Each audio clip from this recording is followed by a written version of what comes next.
We have a green fire extinguisher. This one is the Halotron, exclusively distributed by Palmer Asia. This type of fire extinguishers known as clean agent, non-expirable, multi-use, electrically non-conductive, and environment-friendly. These types of fire extinguishers is liquefied.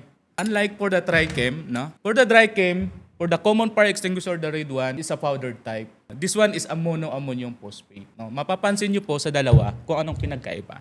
The Halotron one is a clean agent. Oh. So pag once ginamit mo siya, sir, wala po tayong missing residue.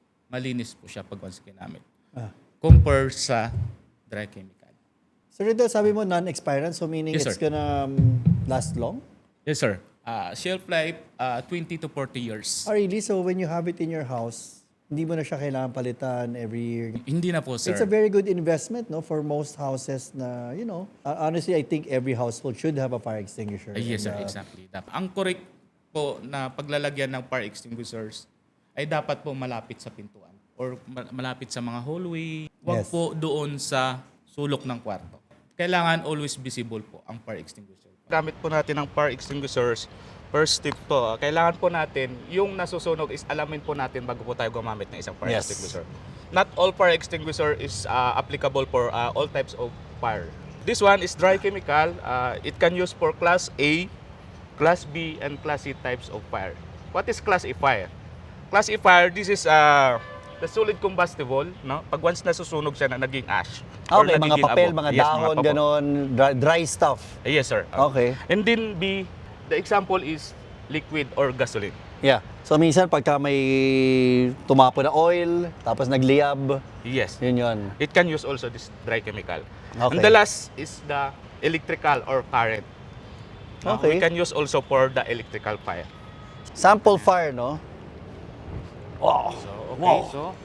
So paggamit ng fire extinguishers, we have acronym PAS or TPAS. No. What is TPAS? No. TPAS is twist the pin to break the plastic seal, and then hold the pin, aim. So ang tamang paghawak po natin sa hose is dito.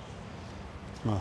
Wag po dito, no? Aim and then squeeze and then sweep side to side. Now, actual ko na po. Okay. From base of fire, we have a distance of 2.43 meters. Wag po natin lapitan, no? Huwag masyadong malapit, no? Yes, okay.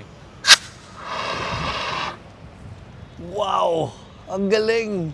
That is very simple, no? Wag lang po tayo magpanic, no? Thank you very much. Again, you know, Palmer is available in Ace. If you're looking for these safety precautions, especially it's Fire Prevention Month, kailangan meron tayo nito para maiwasan natin yung mga accidents sa mga bahay natin. Again, thank you very much, Sir Riddle from Palmer. Thank you, Sir Joey. Alright. Thank you.